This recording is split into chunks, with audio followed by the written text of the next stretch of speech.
The following video contains language that may be inappropriate for young viewers. Viewer discretion is strongly advised. Welcome to Behind the Bars, where we bring the unseen and the unheard stories from the depths of the prison system to the forefront. I'm your host, Jason Boss, and together we'll explore the madness, the chaos, and the harsh realities hidden behind the steel doors of prisons worldwide. From the local jailhouse to death row across the world, we'll show you the isolation, the seclusion, and the decades spent enduring unimaginable conditions. These are the stories of survival, struggle, and humanity in places most of us will never see. We're here to shine a light on what society often forgets, the voices of the incarcerated.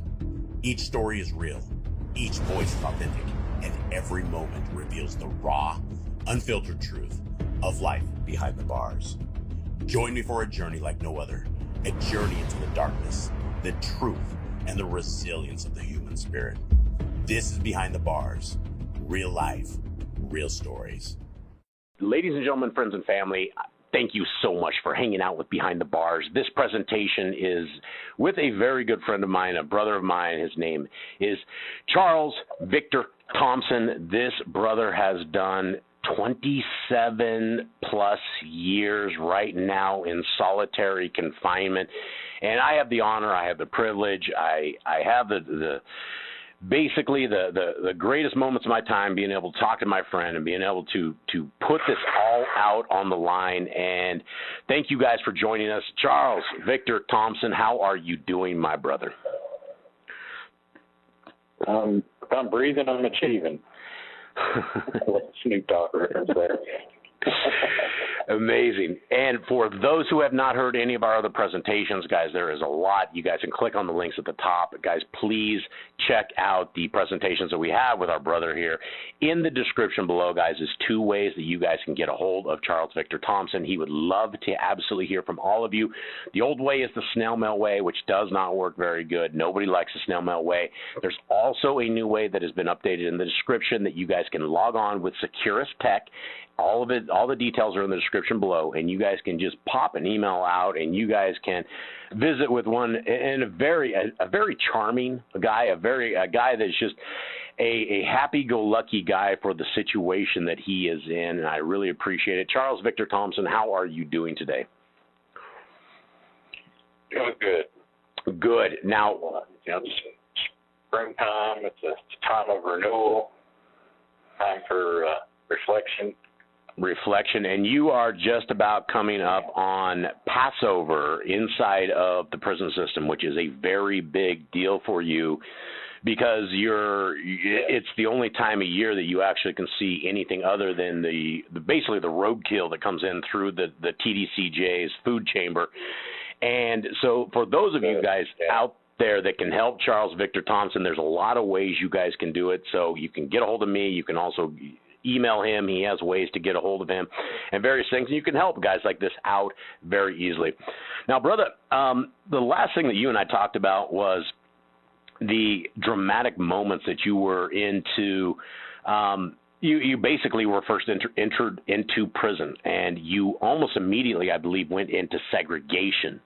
And from that time, it's been about 27 years of living alone, living with nobody around there, not having anybody around. How is that from a mental standpoint, living isolated and living alone from a day-to-day perspective? How do you deal with this? I try to stay busy. I mean, I don't mind.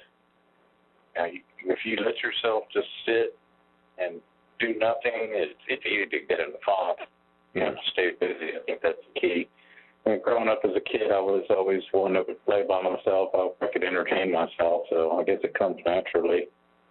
Yeah. Now, staying busy is key, man.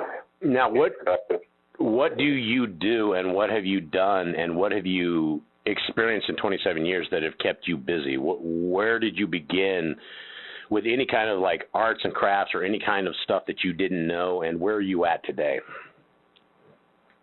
I think the first year I painted was 2000 when they moved us over here to solitary, complete isolation.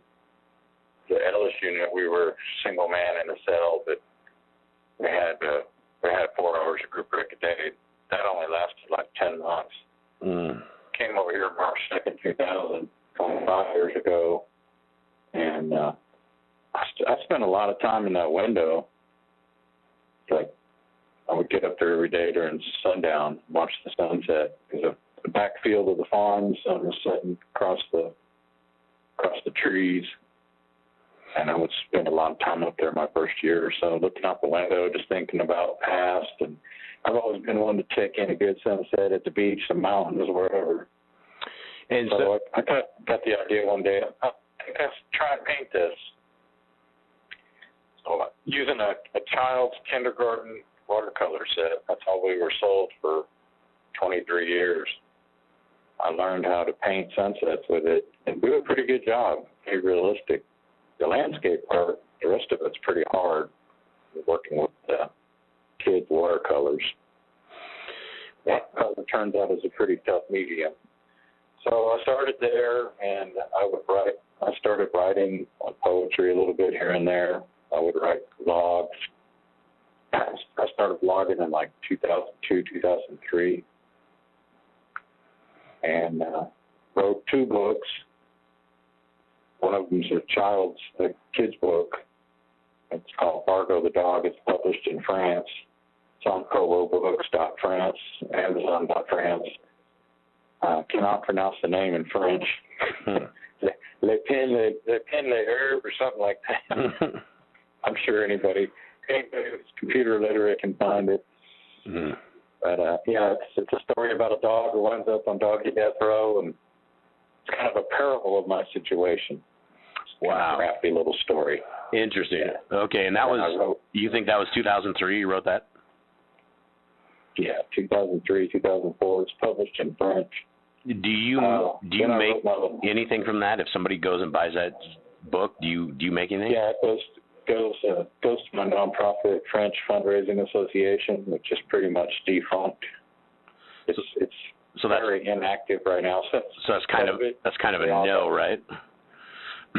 Yeah, I mean, I might push it once every 6 months. I might tell somebody to go buy the book in France.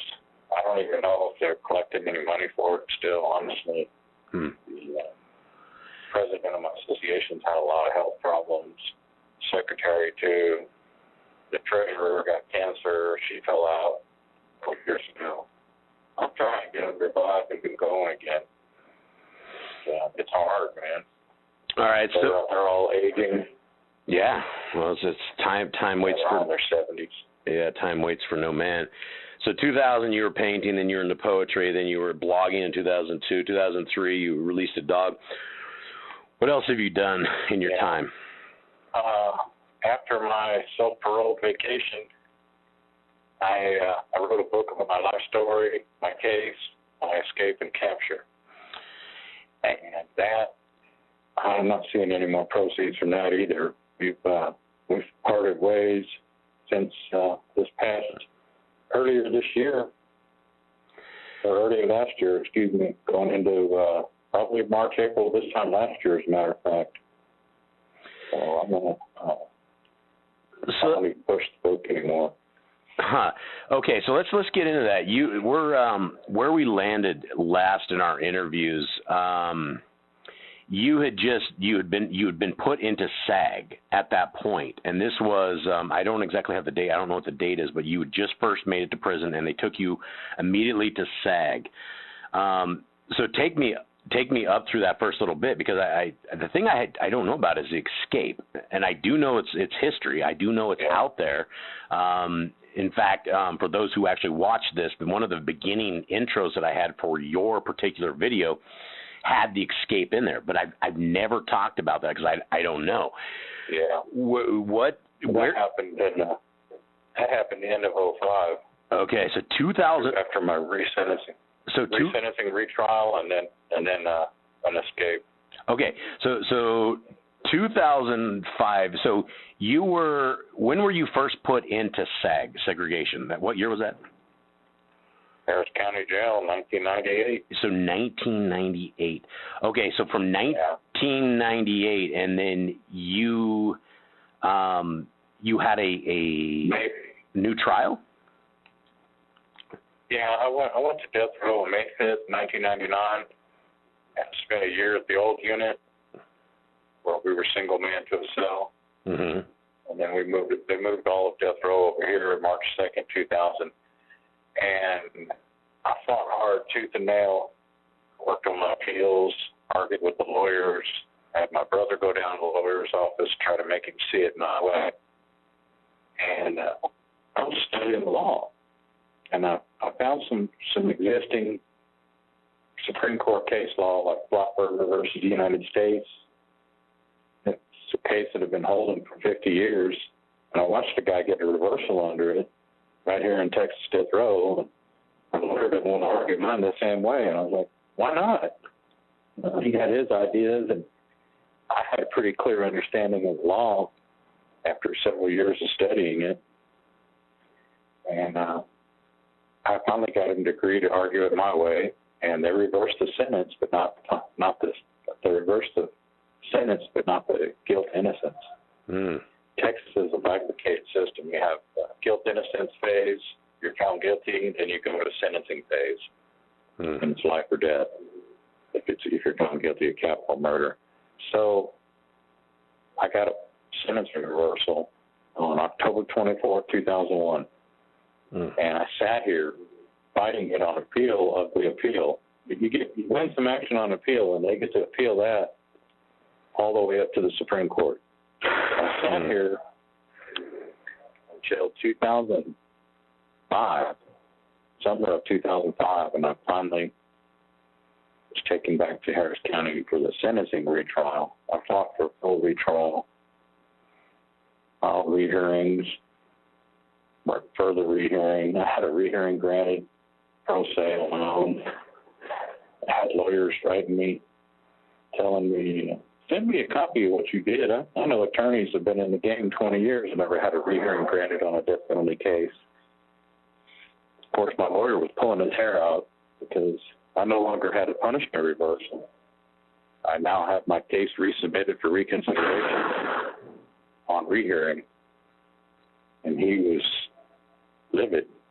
He was asking me, are you crazy? I was like, no.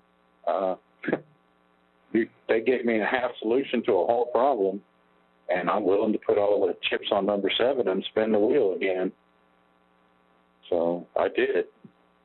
And ultimately, the lawyer wouldn't do anything else to help me but file a response in the Supreme Court, what he was required to do. And I filed a pro se cross petition in the Supreme Court arguing for a full reversal. I created so much work for the district attorney's office with the rehearing being granted and then withdrawn as abruptly granted. Motion for further rehearing as a stall tactic while I got to work on my Supreme Court writ. And then when they filed the writ to take away my sentencing reversal, which was reinstated, I filed a cross petition arguing for a full reversal, so they had to do another brief. So by the time I go down there in 2005, after sitting here from July 2003 with no death sentence until May of 2005, they finally take me back for retrial. First of all, they give me the same lawyer again who botched my first trial, which was totally unacceptable. Public defender? I still have issues. Yeah. Court appointed. I still had issues pending on him in my second appeal that was filed but didn't go through. They run the first and second appeal at the same time. So I couldn't accept him. I nullify my issues. I had to go down there and fight to get him off the trial, and I finally succeeded after 2 customized motions and then a writ of mandamus going over the judge's head. The administrative judge in Houston finally removed him and gave me what I wanted, made us co-counsel, lead counsel, and gave me a brand new co-counsel. 2 weeks before jury selection, 2005, September. Hurricane Rita's like 3 days out, bearing down on Houston. Everybody's got to evacuate, and we're losing time. We're not ready. We're not even ready to pick a jury. The whole thing was just a complete shambles, man. everything just turned for the worse from there forward. So the judge wouldn't give us an extension. I basically had one lawyer picking the jury in a death penalty case, and the law says you're supposed to have two effectively prepared attorneys. So that was the first strike against me going in, and we got sandbagged. As trial was about to start, we filed an emergency motion for continuance, and the judge chastised my lawyer in front of the victim's family and everything, told him don't do that again, and then he turned around and asked to withdraw from the case, just to spite the judge.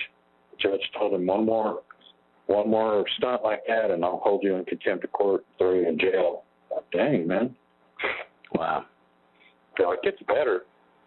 Same judge was on my retrial as a visiting judge. And he arrested my dad during my retrial for being late to court. What? Because he was testifying. Yeah, he was testifying on like day 3, day 4, and 5 o'clock rolled around. The judge said, "We're going to go ahead and stop here for the day, and Mr. Thompson, we're going to resume with you on the stand in the morning. Don't be late." He was 2 hours late. So when he came walking in, he questioned him right away. "You're still under oath. Well, didn't I tell you to be here early?" "Yes, sir." What's your reason?" "I was stuck on the Pierce elevated freeway in a wreck. I couldn't get off the freeway." And he told him, "Go ahead and bring the jury in," put him up, and told him to take the stand. As soon as he was done testifying and the prosecution was done with him, and we cross-examined with a couple questions, and they sent the jury out for early lunch, and he said, "Mr. Thompson, come stand before my bench." I stood up, thinking he was talking to me, and he told me, "You sit down. Senior Mr. Thompson, come out of the witness box, come around and stand before my bench." And my lawyer muttered under his breath, "Uh-oh." He asked my dad a couple more questions, and it wasn't good enough for him. He told him, "So I'll find you in contempt of court." Said, "Bailiff, take him into custody and stick him in a holdover cell, and we can take him to booking at 5 o'clock when trial's over today." Yeah, I was shocked. I was total disbelief. Did he get charges? So they put me back. No, he sat in that holdover all day, and I didn't get the top time until 5 o'clock when they were about to take me to the elevator, and they're going to put me up on the elevator, take me down, and send me in the tunnel back to the jail. So when they say, "Okay, we're through, you go ahead and send him back," I was like, "Excuse me, Your Honor, there's still the matter of my father sitting back there." And he said, "Young man, I've done told you, don't address me directly. You address me through counsel." And I kicked my lawyer's chair because I'd already told him, if you don't do something, you tell the judge that I'm fixing to have abolitionists protesting outside courthouse with picket signs and everything else that I can muster up tonight on the telephone. And they would have rolled out the troops. There was a couple of people there that I'd already seen what went on, right? So my attorney asked the judge if we could talk to him in chambers and it only took about 2 or 3 minutes. He came back and said, he told the court reporter to wait. He said, "Go ahead and start the record real quick." He said, "For further consideration, I think Mr. Thompson's had enough time to think about being late to my court today while he's been sitting in the holdover every day. Bailiff, go ahead and cut him loose." Wow. They cut him loose. That's crazy. I told Bailiff, "Hey, let me tell him. We walked back around the corner behind the courtroom where the holdover cells are, and there's Pops. He's sitting there like Johnny Bench." Wow. He looked sad, man. He was sitting down staring at his shoes. I know what was going through his mind, man. I'm fixing to go to Harris County Jail, one of the worst jails in America. So I walked up and knocked on the door and said, "Hey, Pop." He looked up at me and smiled. And I'm telling the bailiff, come on, man, just give me 30 seconds. He's like, "Man, I could lose my job for this." He rolled the door. Said, "You got 10 seconds, son." I ran in there and gave him a big hug. I started crying like a baby. Sweet. I told him, "Dad, the judge is letting you go." And he's like, "Really, son?" I was like, "Yeah." So the bailiff shook his head. Yeah, he's looking at him. He said, "Yeah, I got your keys and your wallet and your cell phone and everything right up here. As soon as I put him on the elevator, I'm gonna give you your stuff. Your wife's waiting for you out there. It's like, all right. I said, I'll see you tomorrow on trial, Dad. And they told me to make sure you say your prayers tonight, son. I was like, yeah, I've been praying for you all day that they'd let you go. Mom was devastated. Oh, yeah. Yeah, I mean, we could have gave him a heart attack, man. Yeah. That's unconscionable. It's power. Lots of power in that, right? Like power-hungry people. Yeah. All right, so we're forced to go to trial unprepared. We haven't done the mitigations. They haven't interviewed the chaplain on death row. They want to put on the chaplain on the stand for mitigating reasons to not give me the death penalty. We were going to use basically what they call the Terry Nichols defense, jailhouse religious reformation. You know, I changed my life. I turned my life around. I cleaned up my act. Started following the Lord. So, and they hadn't interviewed my mom. They didn't know if they wanted to put her on the stand or not. We were ill prepared, and the trial just kept getting worse and worse as we went. Of course, I got another death sentence. You know, when I asked for continuance, and the judge's reasoning was, Mr. Thompson did this. It's something for Mr. Thompson's appeal. Mr. Thompson can live with it. And he's basically going to put me through the system again, waste taxpayers' money, and let me fall through the cracks of the system, I guess. Remains to be seen. Yeah, all right. So we got just a couple of minutes before this one goes. And what I want to do is I want to remind everybody that is out there that the justice system isn't exactly a fair system, because I talk about this a lot, because I know guys who are in the general population not on death row that have killed like 8 people.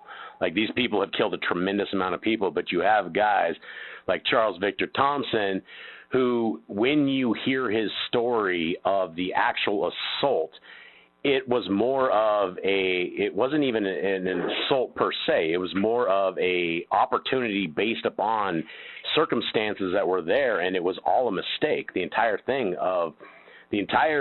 that went down, and guys, go back to our presentation, I think about 3 or 4 prior to this, and we hear a lot about this, but it's definitely not the same league of justice. If you're looking at, is everybody being judged equally, it is definitely not there, and I will tell you that is not fair in the same case as Charles Victor Thompson. Okay, so 2005, you get this trial. It's going south, according to your words. It's not going as you want to go. They find you guilty yet again, and you are, what jail are you in right now? Or you're back in jail, right? I'm in 1200 Baker Street, the new jail. Okay. Just built in like 04. Okay. I'm back. I'm still guilty, but I'm back for resentencing, life or death. Well, it doesn't take a rocket scientist to figure out that obviously I had the death sentence, or I wouldn't be picking a jury for life or death. So that if they haven't figured it out by the time they're picked, they figure it out when they come back 2 weeks later. Because it takes 2 weeks to pick a death penalty jury. One by one, individual juror in the witness box gets questioned. Death penalty or dire. Yeah, they have to be death qualified in order to sit on the jury. So the whole thing's tilted against you. You think the first trial is a setup or farce of justice. When you go back on a sentencing retrial, the scales of justice are completely tilted against you. You find out the first day, the first time you put a juror in the box for jury selection, the DA just digs into you, man. This man is guilty of capital murder as he sits before you, and his sentence has been reversed. And if you're here to decide life or death, can you be fair? Come on, man. Yeah, it's just whole thing's a setup. So so you had 2 juries on this thing, right? You had the first jury which convicted you, and the second one was the death jury. What was that comprised of? I mean, old people, young people, white, black. Well, who was there? I had a black Baptist minister and a black school teacher that looked like Rosa Parks, and a couple white women that were nurses, Latina, and the rest was white males. both my juries sentenced me to die, and both of them, I had 2 females hold out for the 4th and 5th hour, and then just 1 female hold out the 6th hour both times, and they ended up caving. They gave in to peer pressure each time. Wow. The attorneys will be outside the jury deliberation room listening to them argue and fight in there. You can't really hear what's going on, but you can hear a whole lot of voices raising and people arguing. You can tell they're frustrated. They just want to go home. You know, after a trial, and so in my retrial, they were a hung jury at 5:30, 6 o'clock on Friday night. They said they were deadlocked and they needed more time. They sent out a note telling the judge we can't come to a decision, and that, to me, that was hope. I was like, oh man, there's something good going on here. I have a chance. So what happened is still shrouded in mystery. I'm thinking about getting my PI to go talk to the jurors and find out and investigate this issue, because my grandmother, who's passed away, Grandma Thompson, rode on the elevator down at the edge, and Dad came down in the next elevator, and Grandma was standing outside smoking a cigarette. The judge is at the crosswalk waiting for the street light to change. He's about to go across the street to the parking garage and go home. And the bailiff comes running out, Your Honor. The jury said they need another 2 or 3 minutes and they can have a decision. And all we know is the bailiff went and told them they were getting sequestered, that they were going to remain together and go to the Cockroach Motel in downtown Houston the days in. And they were going to get Little Caesars for dinner, no TV, no phone, and that they would be back Saturday morning if they couldn't make a decision right now. And they said, we need 5 more minutes, we'll have a decision. And they were in there screaming and yelling at that woman that held out. They put pressure on her. She caved. Does it have to be anonymous, or does everybody have to agree to the death penalty on this? Is it 12 people? Yeah. And they all have to be 100%. Yeah, it's 10. Only 10 have to agree for life, I think. Wow. Maybe that's guilt innocent. Now, 12 on guilt innocence, I think the 10-12 rule is on life sentence. You can have 2 that want to give you death and 10 that want to give you life, and you can get life. Wow. So, it did go to our minds, man, because all of a sudden they pulled us all back in the courtroom after they said we were done for the day, and we have a verdict. And we polled the jury and made each one of them stand up and say, is this your verdict? Yes, yes, yes, yes. They wouldn't even look at us as soon as they came in. I knew from the first trial, I already knew that's a bad sign. Mm-hmm. When the jury comes back with the verdict and they don't look at you, you're done. Mm. You're going away. Wow.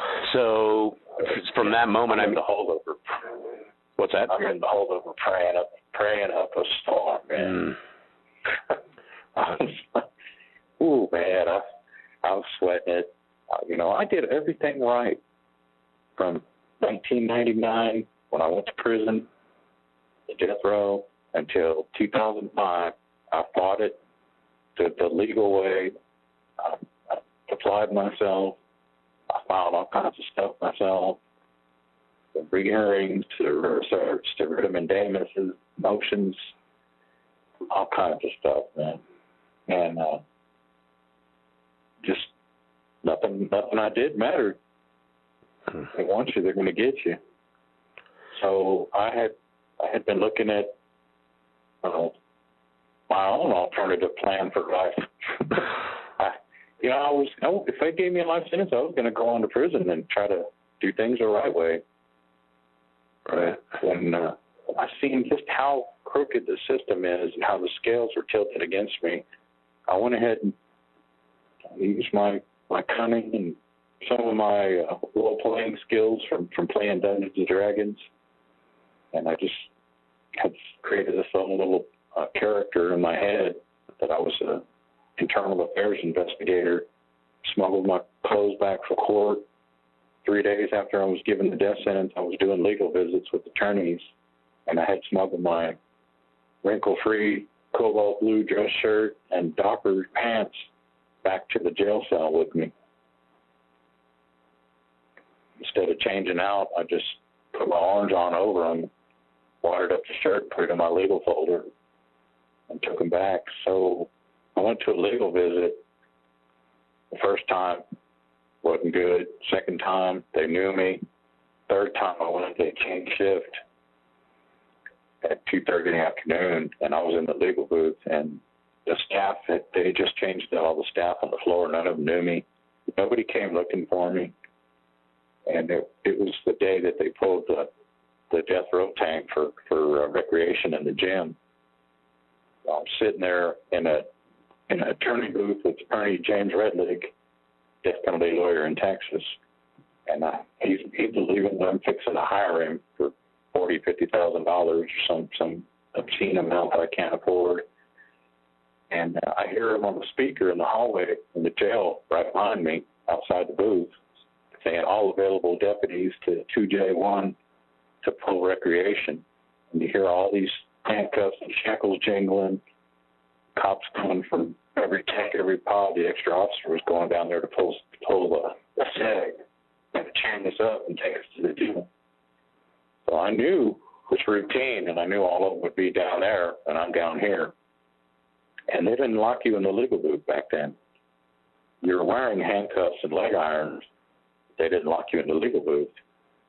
You're not supposed to come out. You're supposed to wait for them to come get you. But we would always come out, go to the picket, and they'd call and tell them, he's coming down the hall, man. Come get your prisoner. They're lazy. They didn't, it's typical jail. They don't do more than they have to do. So when I hear all the deputies going down the hall at the other end of the building to correct, I tell the attorney, okay, you're hired. You can come see me on death row, and we'll talk more then. And he gets up to leave, and he's like, you want me to tell him you're ready? I said, no, the door's open. I'm good. I'm fixing to go back to my tank. So he leaves, and I spit out the handcuff key out of my mouth. I take off the handcuffs, take off the leg irons, and take off the orange, and I put on my cobalt blue dress shirt and tuck it in my pants, put my gold, look like shooter glasses, gold rim, clear lens, reading glasses on. And I don't have any tattoos or anything. I got my prison ID, and I've covered the word offender on it with a piece of tape. And I throw the orange and the handcuffs in the corner. And I come out the booth, and I'm in character now. I'm now Investigator Thompson with Internal Affairs. I walk right past the main picket on the floor and calling out the inmate elevator. You hold up a finger to the camera, what floor do you want? It's the first floor. And away I went. For the eye, for the mind, huh? Where'd you get the handcuff key at? Well, that's the question everybody wants to know to this day. Well, do I get the answer? I want the answer. Yeah. I have to take that one to my grave. Okay. All right. All right. That's clear. So many people ask me that over the years, I laugh. So I had been down to the first floor to see my private investigator and meet with the drug and alcoholics for my pretrial. So I knew the routine, and I had observed doctors and cops in street clothes. They walk up to the picket, give them a nod, and they roll the door and let them right on through to the free world side right there at the entrance of the 1200 Baker Street Jail, where the visitors go in and out, and the attorneys go in and out. I'm attempting to walk out right there. I come off the elevator, I walk towards the picket.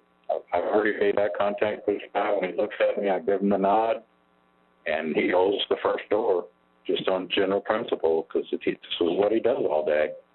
I fit the script. I talk the talk, and I'm walking the walk. I get into a little Sallyport area, and there's one more door, and I'm on the free world side. Right around the corner, there's 10 glass doors in the street. And he said, let me see your ID.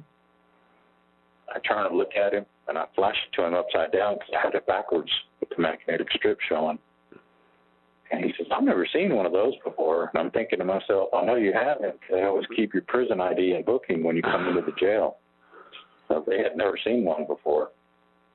And the female deputy that's sitting there with him, these are both Harris County Sheriff's deputies. She's a little short thing, about 5'4". She said, I said, I can't. They asked me, how'd you come into the jail? Get through the tunnel system. We don't have a visitor's tag. I'm like, I don't need one. I'm internal affairs. They're like, ooh, you can just see their bodies tense up. They look at the ID when I flash it at them, and I should have clicked on my shirt collar. She tells the guy, oh, this happens all the time. Don't worry about it. I'll take him around to the desk of the sergeant. We'll get it cleared up. And she comes out of the picket booth and steps into the Sallyport area with me, and she's smiling. She's like, you wouldn't believe how often this happens. I'm like, really? So I size her up. She's 5'4". I'm almost 6 feet tall. I'm pretty sure I can run faster than she does if all else fails. She has no handcuffs, mace, gun belt, nothing. So I'm pretty sure no matter how bad this goes, when I go around the corner, I'm going to be free. I don't want a manhunt. I don't want to be chased down the street, by a pack of Keystone cops. So we walk around the corner, and it couldn't have gone any better. She gives my whole spiel to the sergeant for visitors check-in. She validates my whole story. She said, oh, hey, Sarge, this is Investigator Thompson with Internal Affairs. He came in through the other jail, and he said, look at your ID, and I flashed it to him upside down because it's hanging backwards on my car. And he said, how'd you come into my jail? I said, came in through 701 through the other jail, and I was here to make contact with a confidential informant. And I put my hands on my hips like I'm not too happy. I'm like, but y'all let him go. He says, okay, well, you need to get a visitor tag when you're coming into my jail. I tell him, yes, sir, I understand that. And I had run down different scenarios in my mind so that I could talk the talk and walk the walk. And I looked at his badge number and told him, Sarge, I think his name was Smith, badge 2254. I will note your cooperation in my report. I'm going to meet with my partner who's waiting for me out in the car, and I'm going to meet with Major Barry, the supervisor of this jail, and I will note your cooperation in my report. And he smiled and said, oh, okay, thanks. And he said, you're free to go. Thank you. I turned around and walked right out the door. Hey, they told me I was free to go, man. Wow. They never prosecuted me for it either. Dismissed it. So, I mean, statute of limitations is non-aggravated escape. The statute of limitations is less than 10 years. It's been 19 years right now. Wow. I didn't hurt anybody. It was a non-aggravated offense. So you hit the street. I mean, you had to be elated. I mean, I'm sure you like a high or something that walking out that door like that. I've never had a almost like an out-of-body experience where my legs are telling me to run, and they want to run, and I'm trying to control them. Wow, that is heavy pressure. It's the same feeling like when you get out of jail for a parking ticket or anything. Hold on, we lost you. Let me know when you're back. There we are. We're back. Can you hear me? Yeah. Okay. Same overwhelming sense of freedom when you walk out the jail, or whether it's a parking ticket or a murder case. 10,000-pound weight just in your shoulders. So did you start hauling butt down the street then once you got out, or what'd you do? No, that would be the wrong thing to do. You have to walk calmly. And I'm walking past parked cars, and I'm looking at ignitions for a set of keys. I'm looking for any fast way to get out of there. I didn't figure anybody would leave their keys in their car downtown Houston, third largest city in the United States. I walked all the way down past the parking lots, seen a deputy standing outside on a staircase smoking, nodded, gave him the nod like they all do, kept on walking all the way down to the corner, to the end of the jail, the overflow parking lot. Around the corner behind it's like a dirt parking lot. All the way around there behind the jail where I'm not supposed to be. I see a cop get out of his car and look at me, and he kind of shrugs, hits his alarm, and he walks away. I turned the corner behind the jail and turned around and came back at like 2 feet off the ground and was peeking around the corner and make sure he walked away and wasn't coming after me. And right there was the last place I'd been spotted wearing a cobalt blue long-sleeve dress shirt and tan Docker pants, which I knew was going to go out in the APB.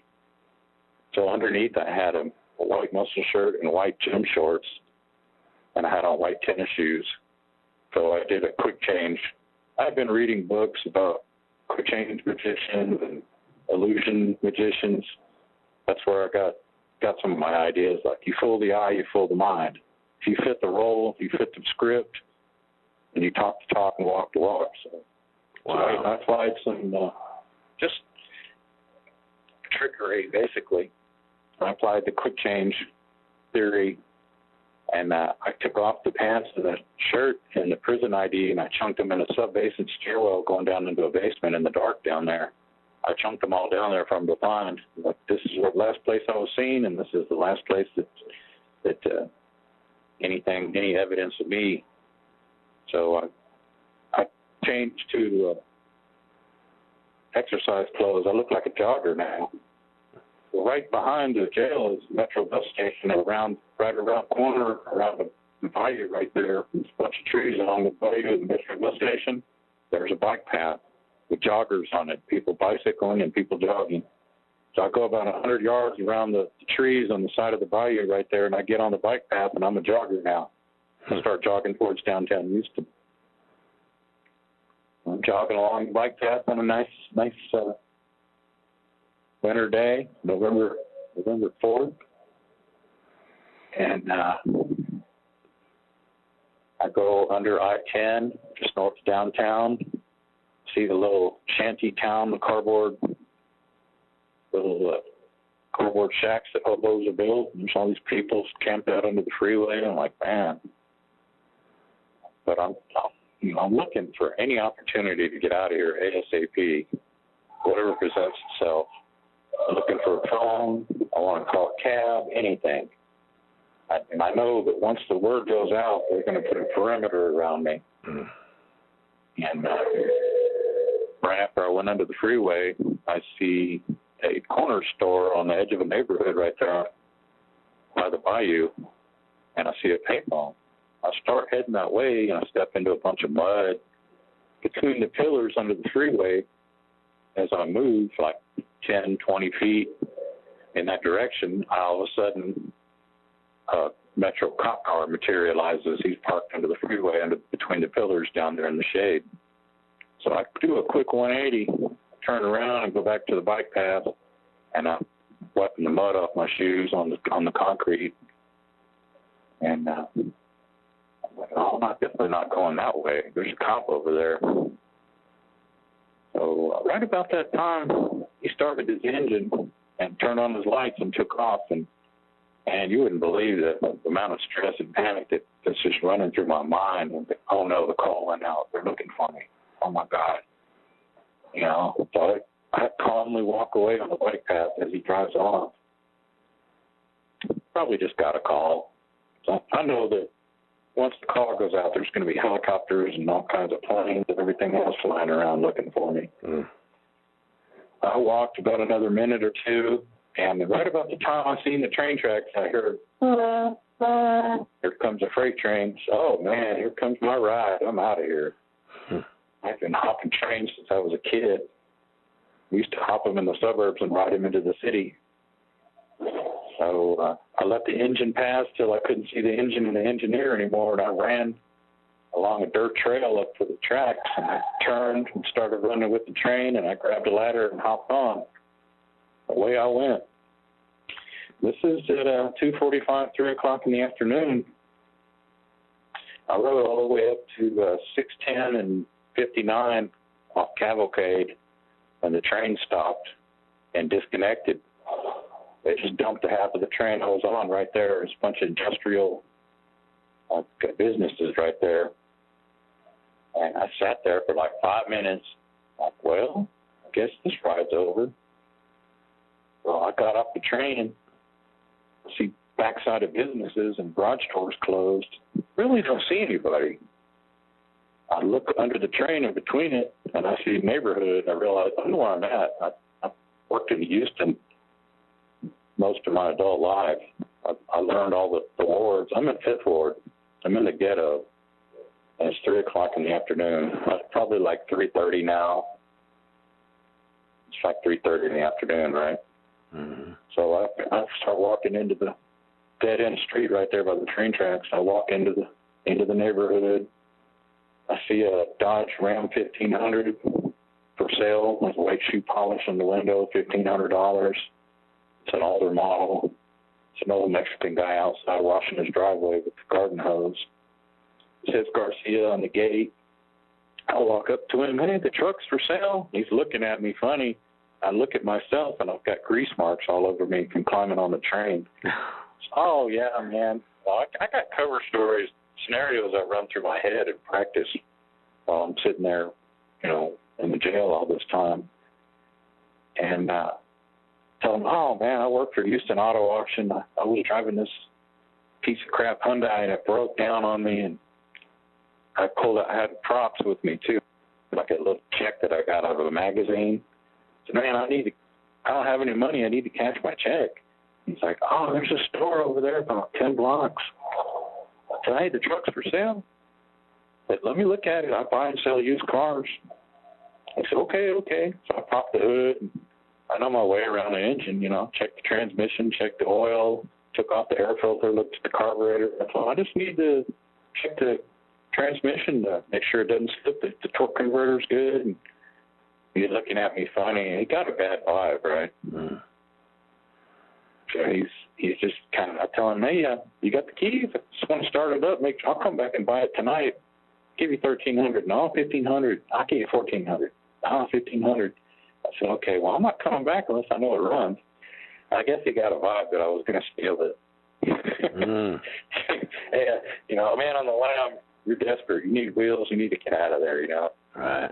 So he says, nah, you come back tonight when my son's here. I was like, all right, can I use your phone? He's like, no, got a phone. He had a cordless phone in his back pocket, man. At that point, I knew it was time to beat my feet and get out of here, right? Mm. I told him thank you, and I walked off. I told him I'll be back later. So I walked down the street a couple blocks, and I see a red Cavalier do a U-turn on the street and pull up in front of a duplex. It's like a house that's been made into apartments, a couple apartments. I see these two big old black dudes, like 6 foot tall, get out. They're standing there.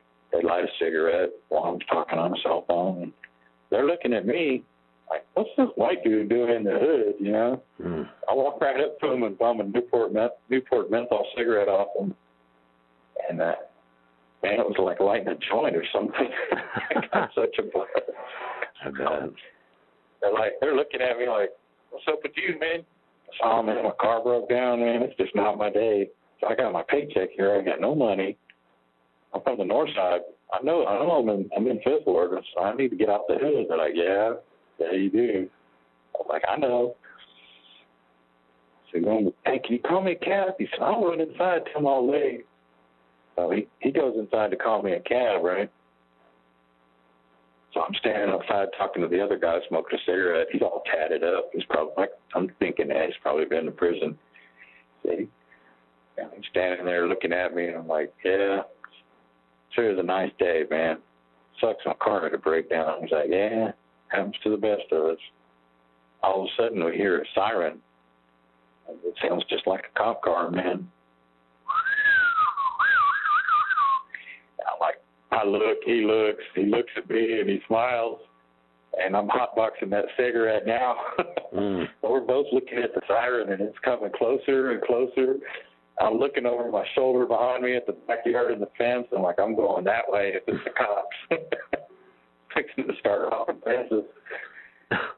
And I sat down on the railroad ties on the flower bed right there. There was like some little railroad tie retaining wall. Mm. I sat down on there because my knees were telling me run. Mm. I'm trying to maintain my composure, and he's looking at me, and he knows something's up. Mm. So now we're both looking, and here comes a siren, and it's coming. It's coming right up on us. It's coming down that street, side street right there, like a main street, right? Mm-hmm. And here it comes.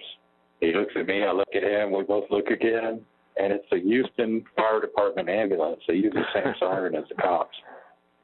So I'm like, he hears me sigh, and he looks at me and smiles, and he knows something's up, but he don't say nothing. Right? His buddy comes out, and he's like, yeah, well, the cab's on the way. I was like, hey, I appreciate it, man. So old lady's in there watching TV, and the things that are racing through my mind, like, man, I wonder if I'm on the TV. I wonder if he's seen me on the TV and called the cops. You know, all these things go through your head. Yeah. So the Fiesta cab shows up. This old Mexican dude, cabbie, pulls up. I go up and get in the back of the cab. I tell him, hey, take me to the nearest check cashing place. They said there's one up here, or the nearest bank would be better. And he's like, give me $20. I was like, I pull out my little green check, my prop that I got out of the magazine in the jail. I tell him, no, I got to cash my check right here. I said, give me $20. I said, I don't have any cash on me, man. I need a car broke down. I'm in the wrong neighborhood. Come on, man, help me out. It's like, no, get off my cab. Get off my cab or I'll call 911. He dialed 911 and put his finger on send. So I had to get out the cab. And those dudes are still there? Yeah. So I walked back up to them. They're like, what's up, man? Like, man, he wanted $20. It's like, yeah, I thought you knew. I was like, nah, I ain't rode a cab in 7-8 years, man.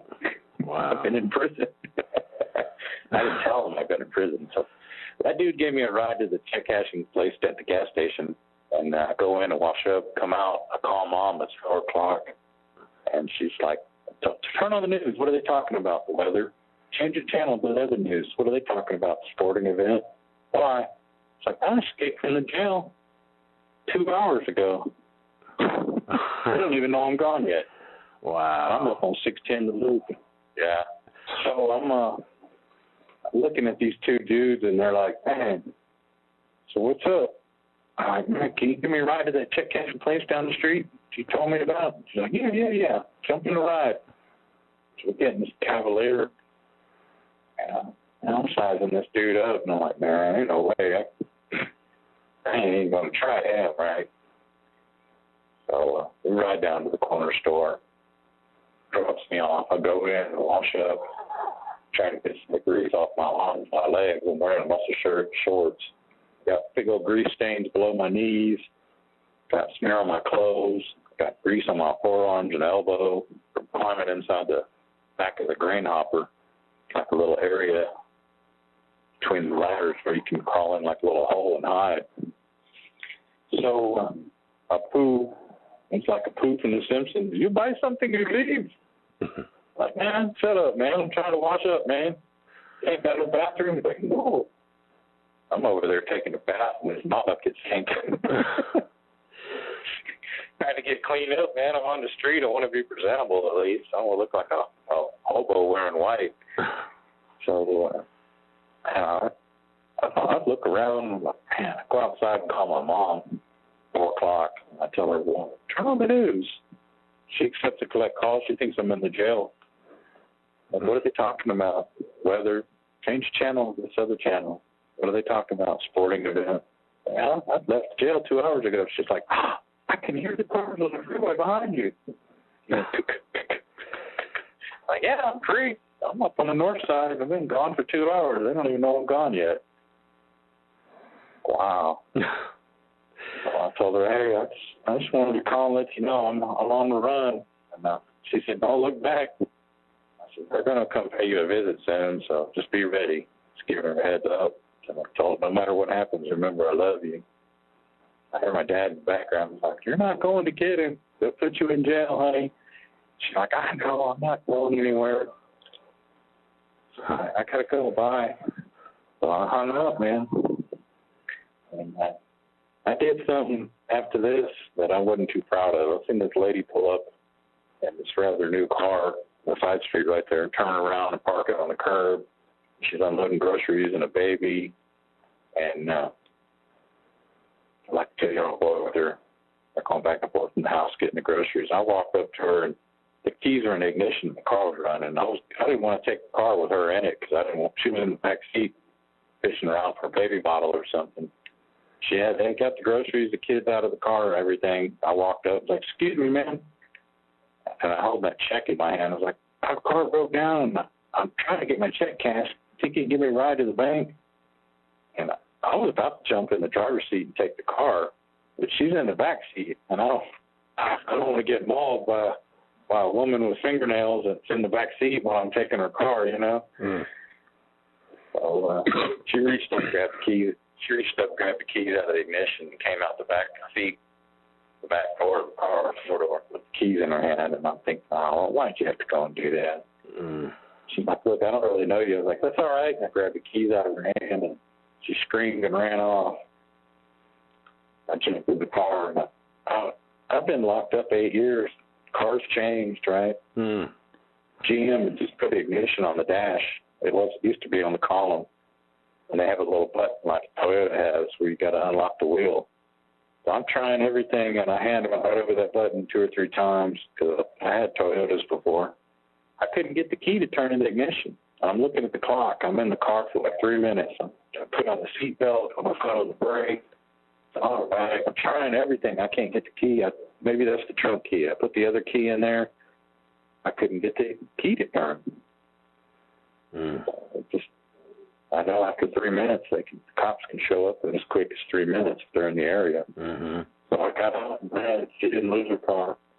No harm, no foul. She didn't even want to be interviewed. They went out and talked to her like 10 hours later. She ID'd me. So then they had a sighting of me on the north side. After that, I disappeared. I went back to the train tracks and laid low till dark. Stayed out underneath the freeway by the train tracks, 59 and 610 interchange. It's right there underneath the big pillars. I wait, the sun was going down, and off in the distance I can hear sounds like planes and helicopters. I crawled up on top of this big electrical box.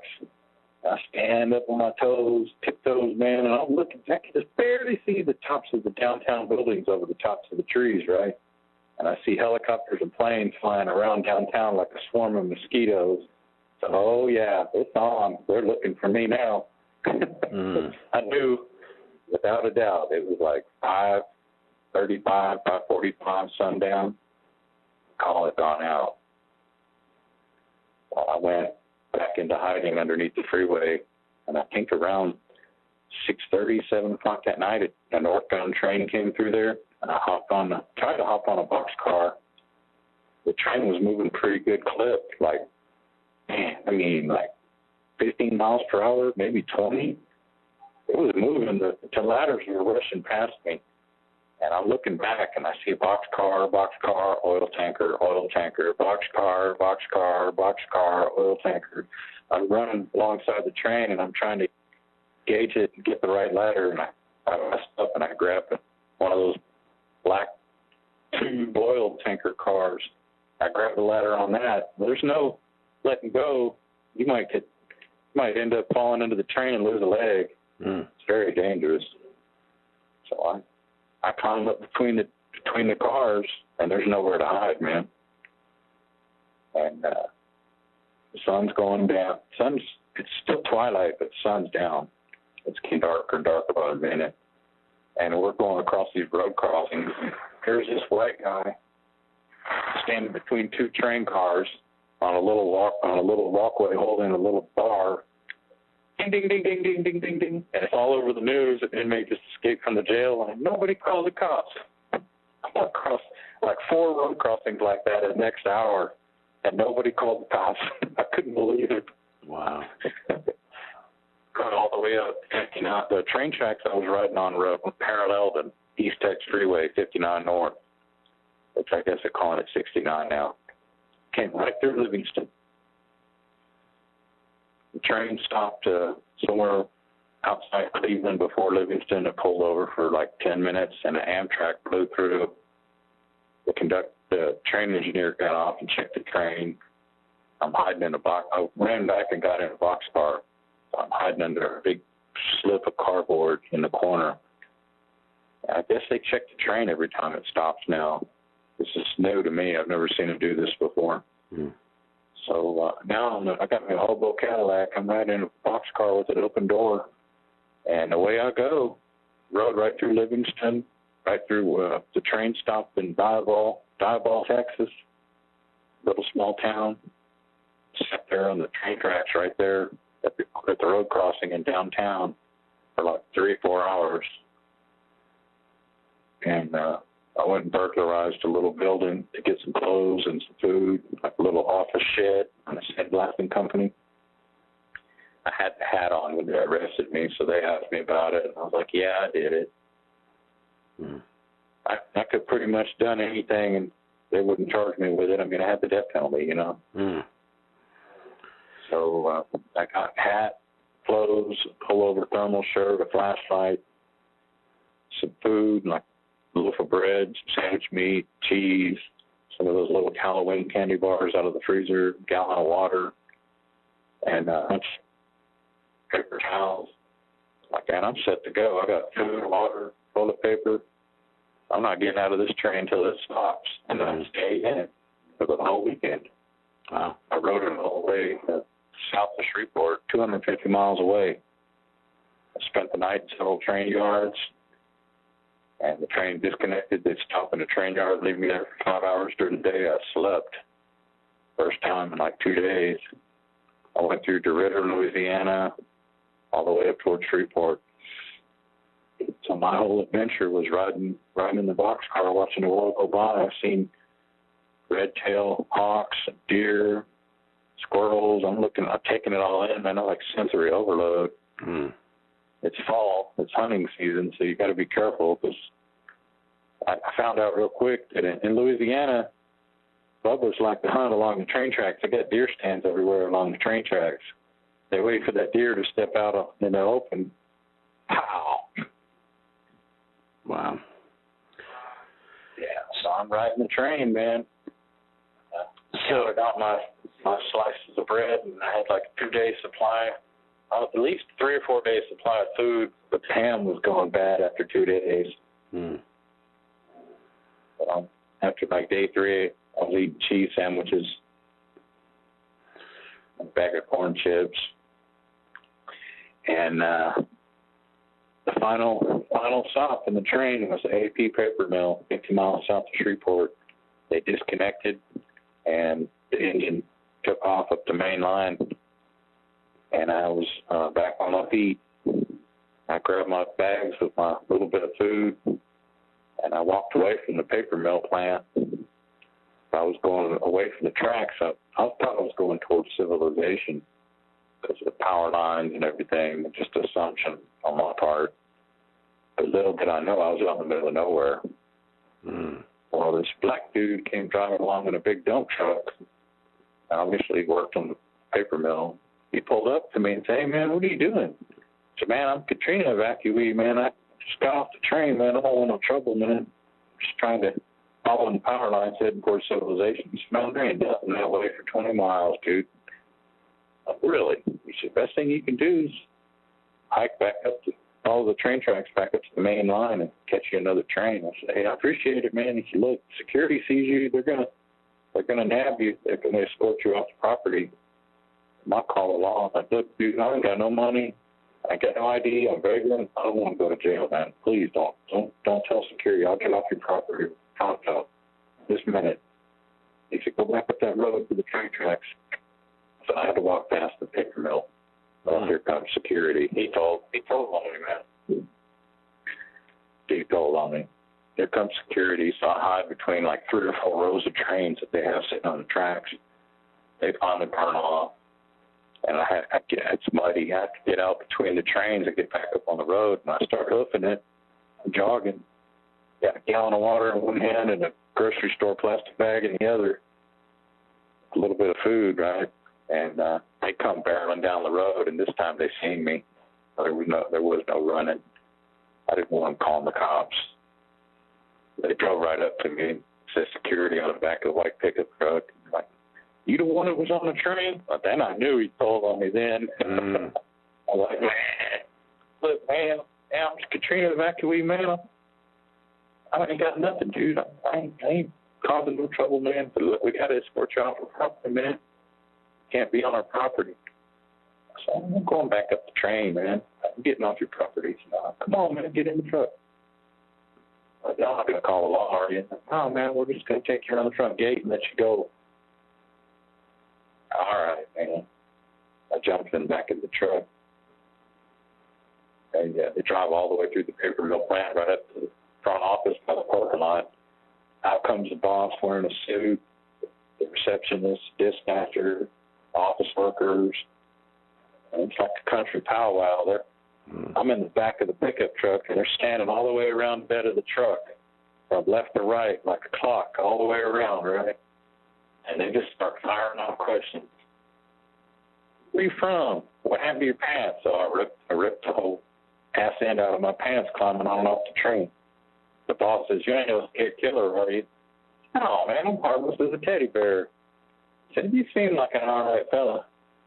In terms of the Deanie, she said, you got some pants and shirt that'll fit this old boy? She said, I reckon we got something in there that'll fit him. He said, son, you go on into the employee locker room in there and get you a shower and get cleaned up. We'll give you some clean clothes and we'll take you down a truck stop and drop you off. I told him I was a training evacuee. Like, second question. Mm-hmm. So, what are you doing riding the train? It's all, man. I had to evacuate New Orleans when Katrina hit. I lost everything. Where'd they evacuate you to? Nebraska? I've seen this on TV, right? How'd you get back here riding trains? Wow. They bought my story. People in Louisiana are real friendly, man. Mm-hmm. I love Louisiana. So I go in the employee locker room, and I take a shower and get cleaned up. And they bring clothes in there and set them on the bench. I come out, I walk outside, and two bubbas from security are sitting on the little park bench right there. Like, oh, come on inside. And you can believe the things that are going through my head. I'm like, I want to walk in there. There's going to be a Louisiana state trooper waiting to talk to me, right? Mm-hmm. All these weird thoughts are racing through my mind. I want to bolt, but I know I don't want to. It's a bad idea to run, right? Mm-hmm. Draw a bunch of attention. I walk in there, and I'm looking around the corner. I'm waiting for it. So come on in here, have a seat. I hear a microwave ding. She brings a plate of fried chicken with biscuits and coleslaw and beans, sets it down in front of me. I'm like, oh, God bless y'all. Like, here. They think I'm a Katrina evacuee. I done sold them on it, huh? So I eat the chicken like I tear through like 3 pieces of chicken in like 2 minutes, man. I'm not even chewing it. I'm just ripping it off the bone and swallowing it. I'm hungry, man. I bet. I've been eating cheese sandwiches for the past 24 hours. I haven't had any real solid food, right? And I was like, man, I'm losing daylight. I need to go. They're like, hold on a second. She's going to repack my bag with a bunch of chips and candy bars out of the vending machine, and they give me a 2-liter of soda. Here, drink right out the bottle. You can take it with you. Here's your pack of cigarettes. Here's a lighter. Like, oh, man, thanks, man. I need to go. I'm losing daylight. They're like, hold on. They all pull out their wallets and throw down like $22 in cash. That's for you. Come on, we're going to take your truck out now. I said, God bless Louisiana. I love Louisiana. Thank y'all. I said, come on, since you're clean, you can ride in the truck with us now. I'm like, oh, man, this is going to be interesting.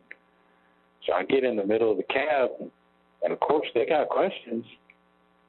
So I did the same thing I did when I was returning from court after I got a death penalty. And they had a deputy take me through dress out where I smuggled the clothes back. I did it right in front of him while I was talking to the other deputy. Wow. That dude was escorting me all the way to my cell. I engaged him in a big conversation about deer season starting next week. What kind of rifle you hunt with? So I did the bubbles the same way. About deer hunt? Like, oh, yeah, man, it's open season right now. What kind of rifle you use? 306 is your standard answer. Most people in the South, right? Cold mile, man, I like a 270. It's got the same range and distance and stopping power, but it doesn't kick. It doesn't bruise your shoulder like a 30-06. I'm like, really? You got to try one. Man, you really like it. Nice rifle. Nice. Just talking about hunting all the way to the truck stop. Wow. Yeah. So you, from that, I mean, how long were you on the run? This is Sunday.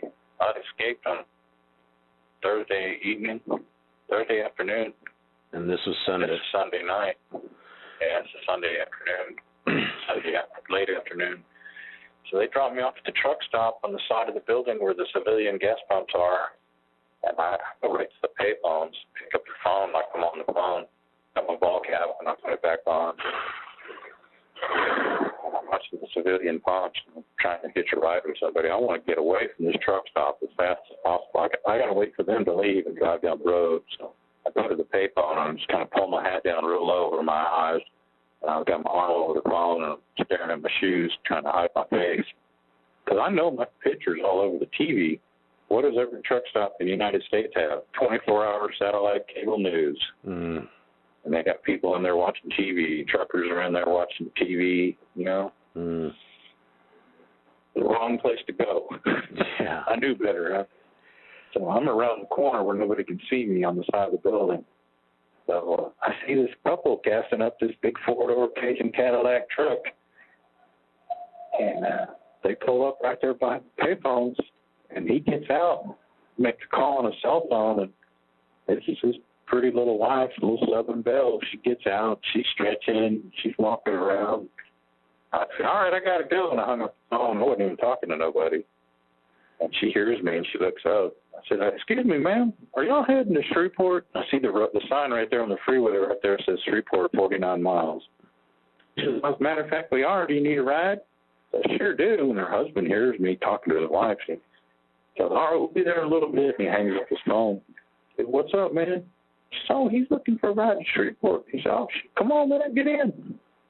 Wow, okay. I'm cleaned up. Got a long sleeve blue jean shirt and blue jeans on. I'm all cleaned up. Hides all the bug bites on my arms from the mosquitoes while I was riding the train. Mm. Yeah, I was torn up, man. Mm. My muscles were torn up from running.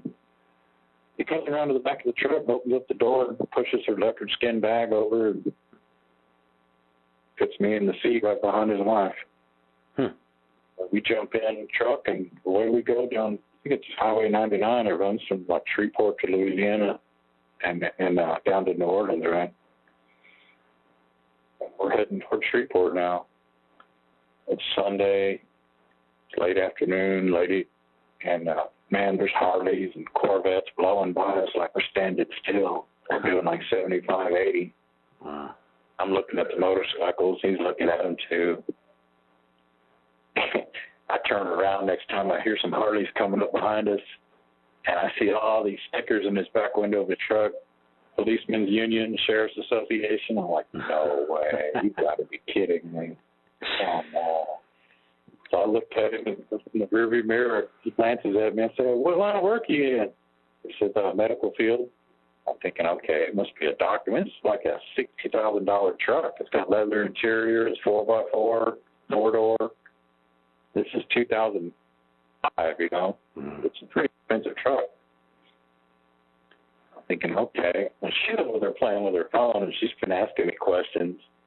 So you evacuated from New Orleans? I'm like, yeah. She said, where do you live? I said, French Quarter. She turned around and looked at me. She says, I'm from New Orleans. The French Quarter didn't flood.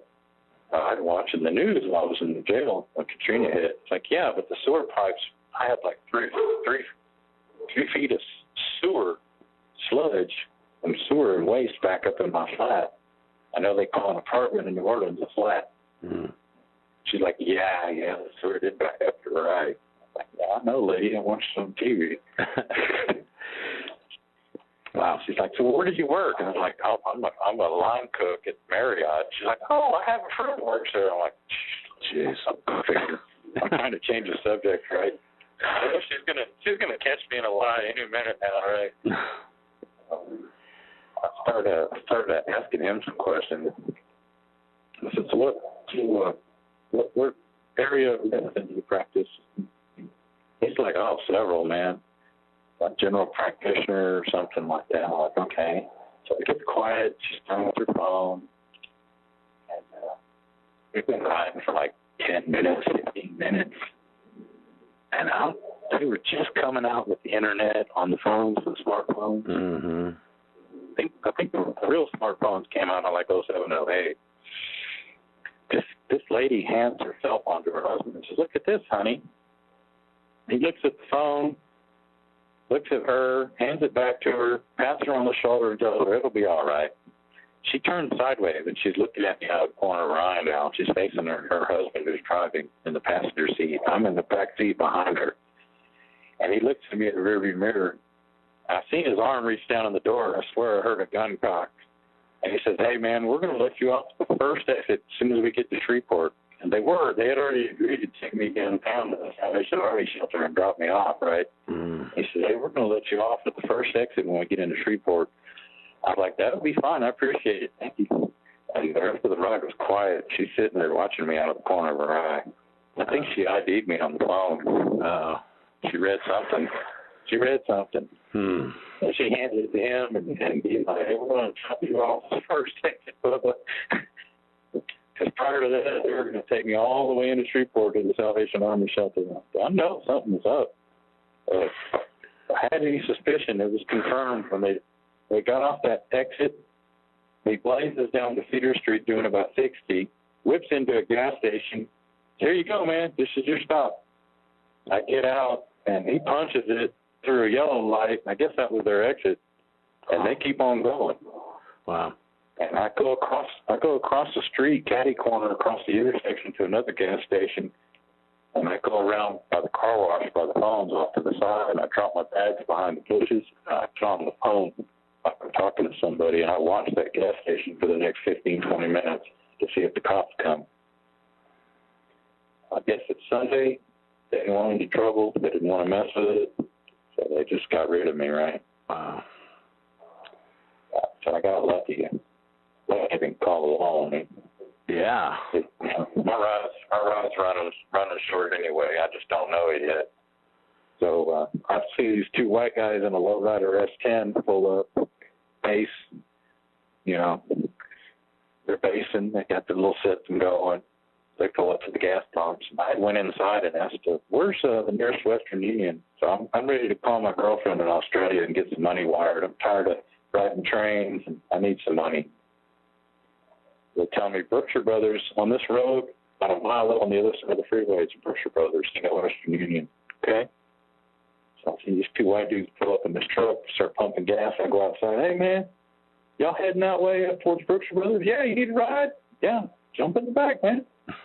They see the AP paper mill on my shirt. "Man, you work at AP paper mill? I've been meaning to go there and apply for a job." "Hey, man, go see Jenny. She's hiring, man."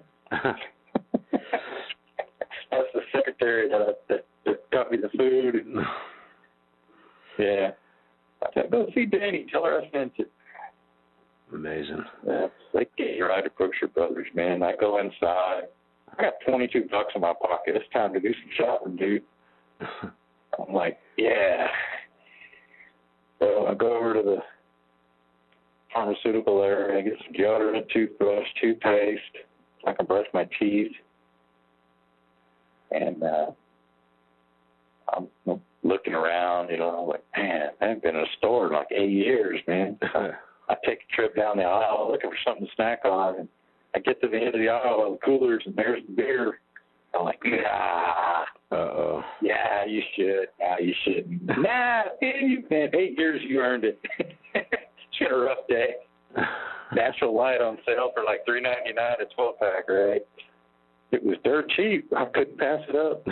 I grabbed a 12-pack. I go to the cash register, and I already confirmed that they had Western Union. I go out and pay for my beer, and I go to the customer service booth. "Y'all have Western Union?" "Yeah." "Okay, I got to go make some phone calls. I'll be back." So I went up to the cash register to pay for my beer. I'm flirting with the little black girl. I'm like, "Can you double bag it so it can still stay cold?" She's like, "Oh, you drinking this, huh?" I said, "Shh. What time you get off, girl?"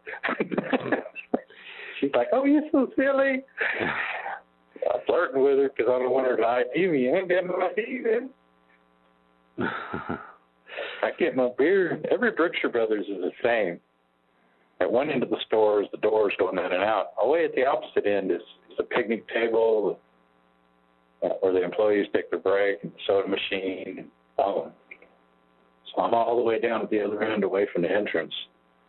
in the front of the store. I'm sitting down there at the picnic table. I got brown paper towel wrapped around my beer. I cracked it open and took a sip. It's just like that first beer you drank when you were a kid. Your mouth starts watering, and you're like, ugh, ooh.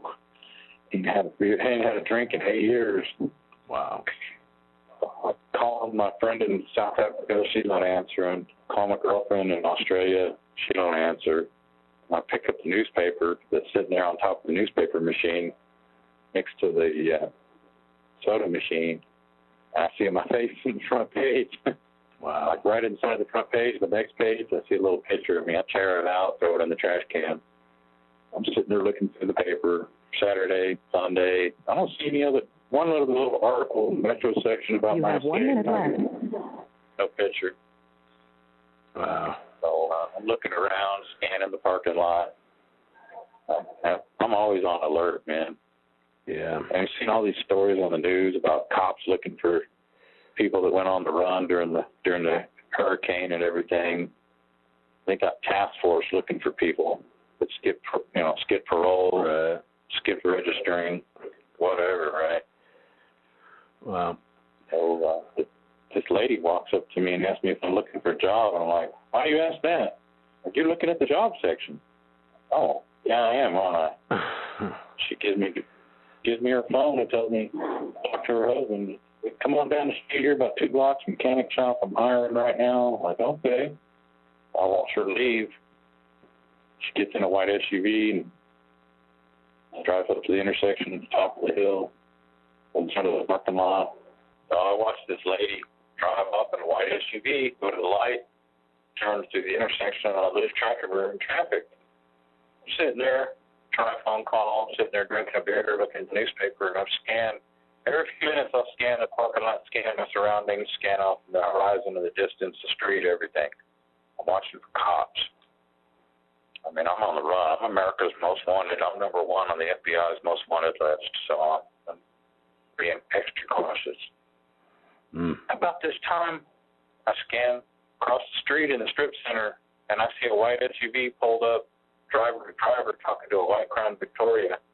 And I come straight up out of my seat, grab my bag, and get my stuff together, grab my beer in my bag. And, well, right before she had approached me, I had seen Sacker at Berkshire Brothers wearing an apron. He came riding by on a mountain bike behind the store and came walking by me a few minutes later tying his apron on. And I had made a mental note, if you didn't chain that bike up, you're fixing to lose that. That's transportation. I had already planned on getting the bike and leaving whenever I was through making my phone calls. So I got spooked. I had seen all these stories on the news about task force looking for people on the run, people that were registered sex offenders that skipped town when Katrina hit, and they were trying to round up all kinds of people. So I think it's a cop. They didn't know who I was. I swear when I talked on her cell phone before she gave it to me, she was talking to her husband. I swear she snapped a picture of me. Mm-hmm. So I was like, wow, man. So I run off around the corner behind this store, and I get on the mountain bike, and I ride away behind the store where they can't see me. We're on like 130th Avenue on the west side of Shreveport, and I ride all the way into the ghetto at like 71st Avenue. And it's dark. It's getting dark, right? I finally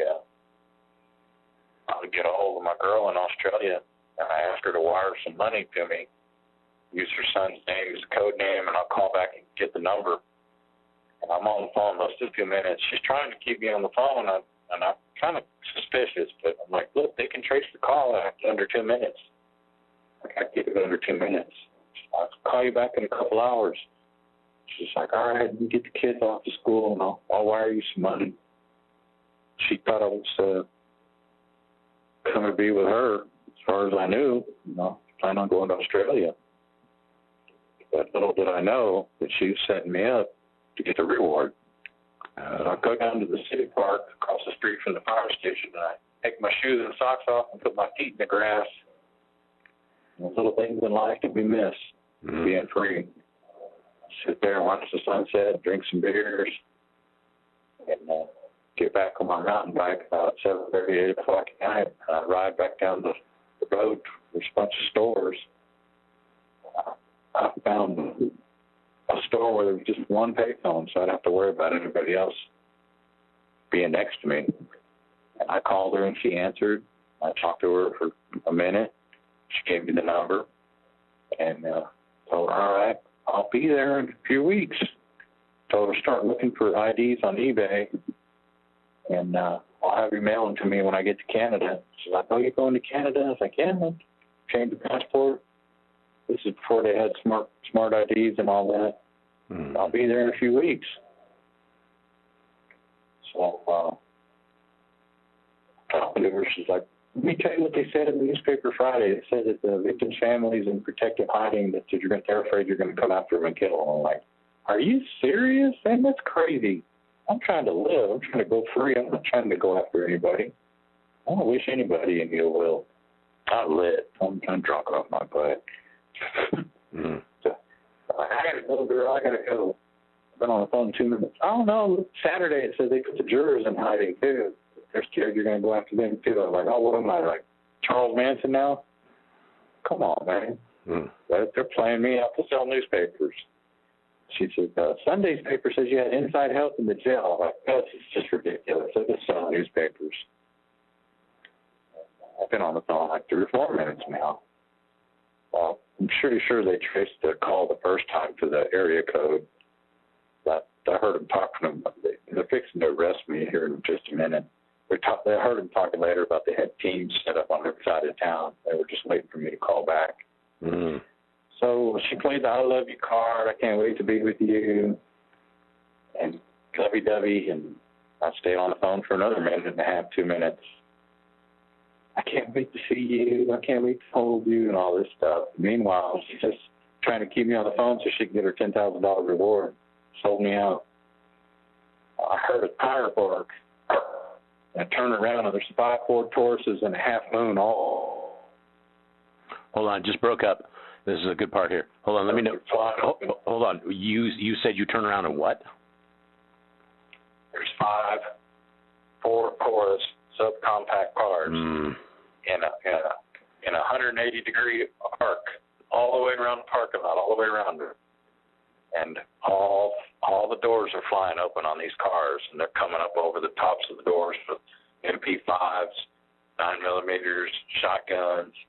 Get down, federal agents, task force, get down, get on the ground. I set the gigs up, and I dropped the phone, and I reached for this guy. I didn't think that she turned me in at this. I mean, it happened so quick.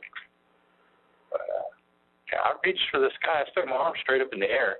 Get out on the ground now. I shook my head no. I said, get out on the ground. Shook my head no. Y'all ain't killing me. I've seen this on TV too many times. He was going for a gun. All it takes is one trigger-happy cop, and you're dead. They're going to fill you full of holes like a block of Swiss cheese. Telling me. The guy was in the lead car right dead center in front of me, the one that barked the tire. I guess he was the leader of the task force. He starts walking toward me with a shotgun pointed at me, and he racks a shell. And my whole life flashed before my eyes. I really thought he shot me. I was like, wow. He's like, get on the ground. I shook my head no. So they came running up to me from all sides and grabbed me and slammed me on the ground. I had girls pressed against my body, my head, I had a knee on my neck, a foot on my arm, my shoulder, my back. And they cuffed me, stripped the hat off, grabbed me by the hair, lifted my head up, said, what's your name? Who are you? I said, you know my name, or you know who I am? You wouldn't be coming like this. Sat me up on the curb, handcuffed, and they all started jumping around, high-fiving each other like some football players. We got him already. Woo-hoo. I was sick. I was physically sick. I was more disgusted than I was the first or the second time I got the death penalty put together, just knowing that I was coming back to the Pulaski unit, the worst prison in America. Wow. And so that's what made me sick, just knowing I was coming back to this dump. And then from that point on, I'm sure they obviously put you in some sort of higher security system prison, right, or jail on your way through? Oh, they put me in the back of a squad car with a female deputy and had her take me to county jail. I got there and they just walked. They had a team of people waiting on me when she got there in the patrol car. They were following us. I'm sure. I'm cuffed behind my back in the back of the squad car. I really can't turn around. And I'm drunk. I'm in the zone, man. I was just like mesmerized. I wasn't even aware of my surroundings anymore. It's over.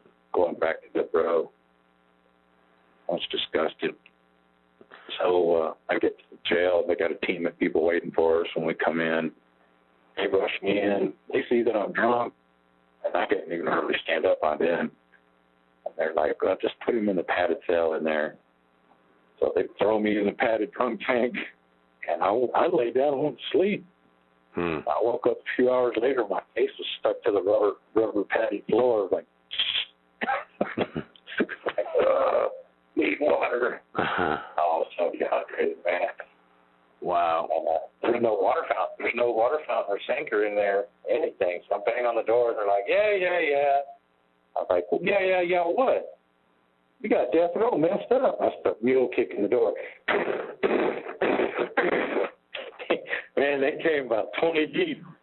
I opened that door, and I got like 3 tasers pointed at me, about 20 cops. Man, that was a trip. They give you water? You there? Yeah, I'm here. Yeah. Did they give you water? Yeah. They were like, get on your knees.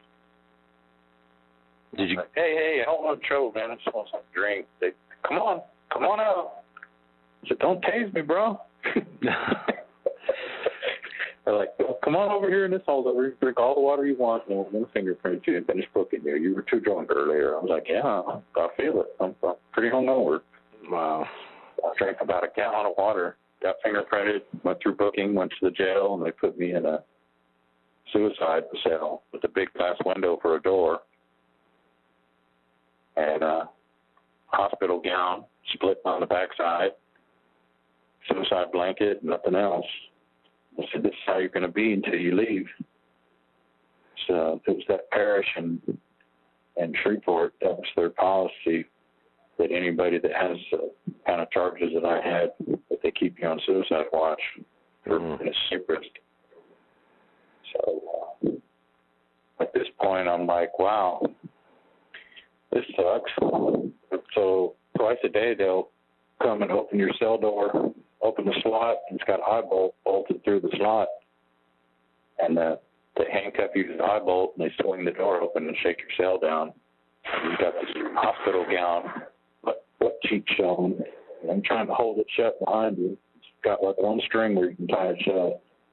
And you got a whole tank full of dudes looking at you, 1 row, 2 row, 3 row. They're down on the first floor in front of the day room where all the tables are where they all eat. There's like a counter right there with guards sitting there, and they're watching you. The window's like 10 feet tall and like 8 feet wide on the door. The big old door, right? It's called the suicide cell. It's like watch you, makes you everything you're doing in the cell. Wow. Hey, man, I'm cool. I finally got a chaplain to give me a Bible the second day. I went to court on like Tuesday, and I waived extradition. Little did I know that Clive Stafford Smith was wanting me to fight extradition. He was wanting to get in front of the media, claim his 5 minutes of fame, I guess, that he represented me, and he wanted to fight the extradition. As an attorney, he should have known that they had a new federal fugitive law. I was a convicted felon. The marshals were just going to come get me either way. If I fought extradition, they were just going to get me under the federal fugitive law and take me back anyway. I'd rather Harris County came and got me. I didn't want to deal with the marshals. They're pretty rough with you. So how long were you there before you got moved? Sunday night, Monday, and Tuesday morning, I went to court and waived extradition, represented myself, waived extradition, and they sent me back to the jail. And a few hours later, Harris County was there to get me. 2 deputies, 2 guys from the task force, a lieutenant, sergeant showed up to get me. white kind of black eye. And they were pretty hot. They were steamed. They've been up for like 4 or 5 days straight looking for me. I was actually sitting in a public waiting area in booking on the jail side, not the free world side, where the inmates sit, watching TV with no handcuffs on. When they came in, all right, we're going to stuff on the counter, leg irons. I'm like, we're here to get Thompson. You're going to bring him down here. We got to shackle him up. Blah, blah, blah, blah, blah, blah, blah. And I'm listening to these jokers. I was sitting right behind him, about 20 feet away, watching TV. I said, hey, I'm right here. They reached for their guns, but they didn't have them. They were inside the jail. And they're like, what is he doing? He's supposed to be behind restraints. They're like, gentlemen, he ain't gave us no problem. Just, like, get over here. They grab me by each arm, and they haul me over to a chair. They're like, get over the chair. Or manhandling me. Trying to put the leg irons on me. I was like, hey, man, just can we be civilized? Y'all got me. I'm going back. I'm not giving you any problems. We've been up for 5 days looking for you. We ain't had no sleep. I understand all that. I've been up 5 days myself. We got a long trip ahead of us. And we can do this the easy way or we can do this the hard way. It's up to you. I'm going willingly. I'm not giving you any trouble. So can y'all please calm down? They just kind of looked at me and they took a deep breath and like, all right.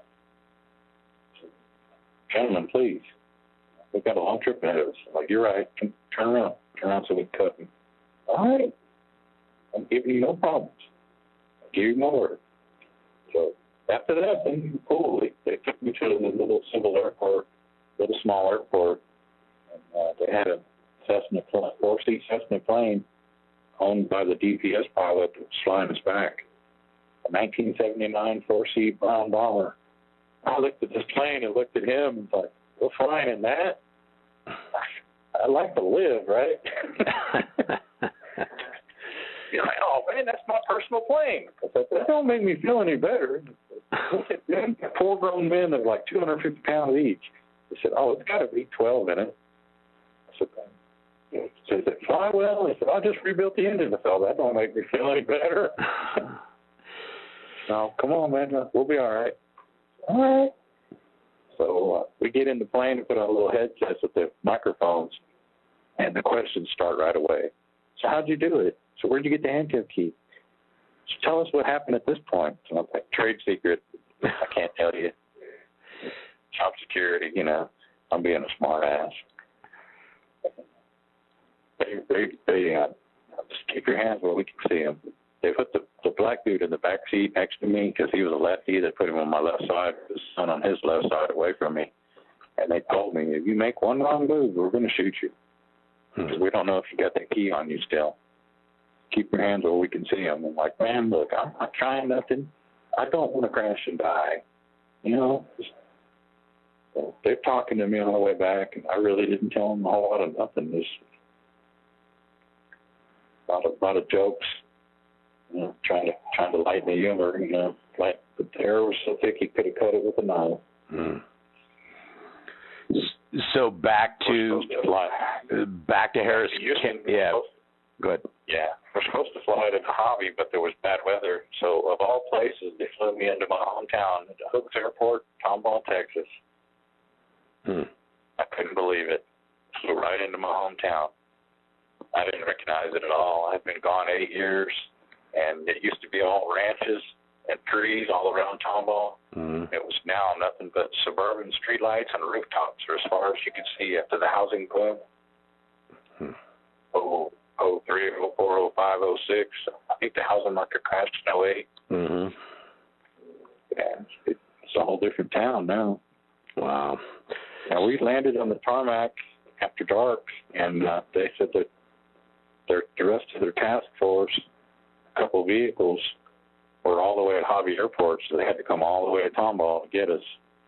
So when we landed on the runway and turned off the plane, and we exited the plane, and we're going to go to the U.S. Marshal's hangar to wait, this girl came out, walking up to us out of the dark, and said, "Excuse me, sir."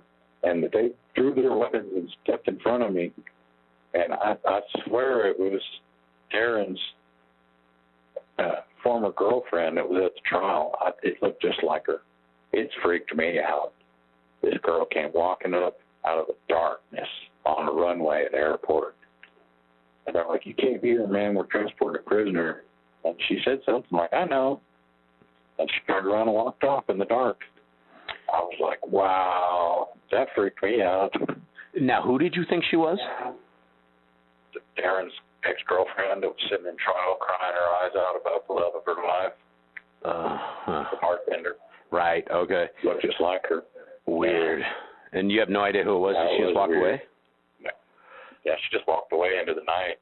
And they hurried me towards the marshal's hangar, got me inside, and they were standing posted at the door. And they were very uncomfortable after that because they thought it was somebody trying to break me loose. Yeah. I don't know that chick, man. I ain't nothing to do. Like, yeah, like we're gonna listen to you at this point. I'm like, okay, whatever. They sent me down in their lounge area on a leather sofa and gave me the remote. Gave me a soda. Just sit here and chill till our team shows up. One was at the door right there at the lounge. The other one was down the hall at the entrance to the hallway. They're standing guard, waiting for their team to show up. We were in the U.S. Marshal's hangar. Wow. And, well, first I forgot. First they took us to the Homeland Security hangar while they called the marshals and got them to come and lock their hangar. We went to the Homeland Security hangar first, and there was a guy in an Air Force flight suit, and he took a bunch of pictures with me. He wanted them like souvenirs. Yeah, great trip. And then we went to the marshal's hangar and waited. Yeah, we went in there first with the Air Force guy because they made him feel safe. They were freaking out, man. It sounds pretty sketchy. Like that whole situation right there sounds pretty weird. So let's get from there. You're back to Harris County. I get in a brand new Chevy Trailblazer 2005 with the sergeant from the task force and the lieutenant, sergeant, and it still has the plastic on the floor mats.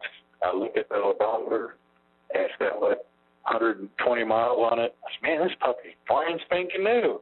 He said, you'd like it? I said, sure, bought this for me today. Since they got you, since we got you and we bring you back, I got a brand new Chevy Trailblazer courtesy of the county. I got to pick the color and everything, champagne silver. Amazing. Yeah, that's pretty nice, man. It's something to be getting a promotion to you. You know, I worked every division in the sheriff's department, and I just took over fugitive task force. You just spent my career telling me on the way to the jail. Remember that first episode of Cops where they filmed them on the elevated freeway in Houston with the riding on the rims with the flat tires and sparks flying? And I was the one hanging out the window filming that with the camcorder. I'm like, no kidding. Wow. I said, yeah, I used to work robbery, auto theft, homicide. I worked everything. Wow. So while I'm sitting there talking to him, this cell phone rings, and it's the sheriff.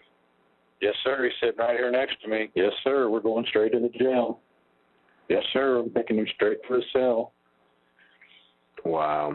He hangs up, says, you know who that was? I said, yeah. That was the sheriff. He said, yeah. Happy you're back. I said, yeah. He'd been eating crow for 4 days on the TV. They beat him up. He lost his pre-election bid the next year. Wow. That's insane. Yeah. Well, Tommy Thomas. His son was a judge. Wow. Yeah. Well, part of the death penalty machinery, the Silver Needle Society. Whatever curse they had with killing people, it all stopped. Things started changing the next year. I'd like to think I broke that curse. Wow. That sheriff was part of that machinery of death, and the DA's office quit killing people left and right after that. I think it scared them. I really do. If somebody could actually get back out and possibly do something. All right, so we don't have too long left, but let's finish this up. If you could do your escape over, where would you go? What would you do differently? In this modern day and age, I wouldn't even attempt it because there's cameras everywhere now and smartphones and everybody. You can be ID'd in 30 seconds flat on the internet.